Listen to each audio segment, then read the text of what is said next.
I'm looking at Brahms Intermezzo in E from the Opus 116 set. All of these late piano pieces he wrote toward the end of his life when he was going through a very reflective period, which I suppose happens when you get to the end of your life. Actually 1892, I'm looking at the notes at the foot of the page here, the 7 Fantasies Opus 116 were completed in 1892 during his summer visit to Bad Ischl, which was a favourite place of his near Vienna. The thing with this piece is that it is very intimate, it's very subtle music, it's very warm, and yet there's underneath the warmth there's a feeling of nostalgia and perhaps even sadness and regret. So from that point of view, it might be difficult for somebody of tender years to appreciate what's going on in this underneath the music. But let's have a little look at a few things that are going to be important to figure out when you're playing this piece. First of all, the marking andantino tenoramente. Now, andantino is usually a lighter, faster version of an andante. So I guess if this were marked andante, we might go for something a little bit more sonorous. But because it's marked andantino, we want a little bit more forward.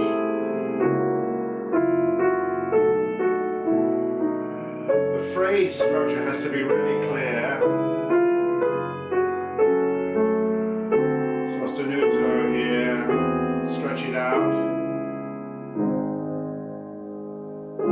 Really pull that out there.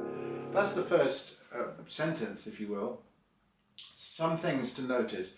The phrase marks here imply a breath at the end, some sort of breathing at the end. So again, let me experiment with what it might sound like if we didn't take those phrase marks and we just connected.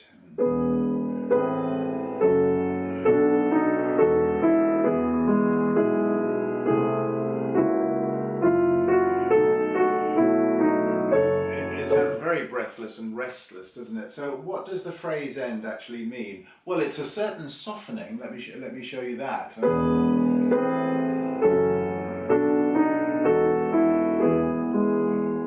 a little timing as well. Diminuendo. Do you feel it? Just a little moment of repose at the end of the phrase. So make a diminuendo at the end of the phrase, and just if you actually physically breathe, you will feel how much time is necessary. Not only physically breathe, I would physically sing the lines. Now, what are the lines? Where are the lines? Often with Brahms, there's multi-layers going on here, and it's always fascinating to look and see how he uses the material. At first glance, it looks like perhaps the tune's on the top, you know, as is often the case.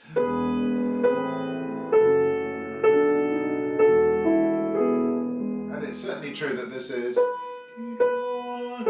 one element, and if I follow that through, but actually the main melody, the main thematic line is underneath in the alto.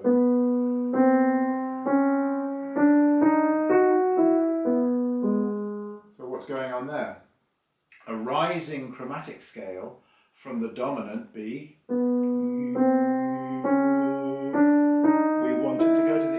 Does indeed go to the E, but not directly. So we find an appoggiatura from the F sharp.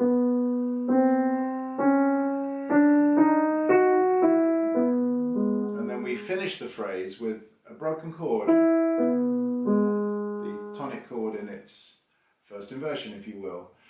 So when I put that together with the other notes, I've got to find a way of bringing that line up a little bit.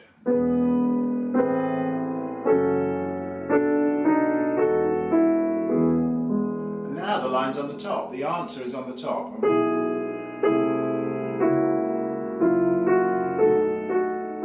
Can you feel dialogue there, perhaps between a viola and a violin?